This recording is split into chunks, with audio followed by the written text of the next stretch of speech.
Dalinuosi šios paprastos vakarienės receptu su jumis. Į kepimo indą sudedu bulves, įdedu supjaustytas dešreles parūkytas, įberiu slyvinių pomidoriukų, įdedu grietinės arba majonezo, rinkitės kaip jums patinka, įpilu raudonųjų paprikų miltelių, įberiu česnakų granulių, įdedu įvairių žolelių mišinio,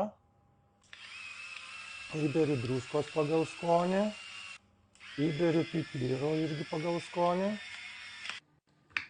ir viską gerai išmaišau. Paruoštą gaminį įdedu į orkaitę, kurią prieš tai kaitinu iki 200 laipsnių temperatūros ir viską kepu 45-50 minučių. Gaminį ištraukęs iš orkaitės apibarstau smulkintais krapais. Skanaus!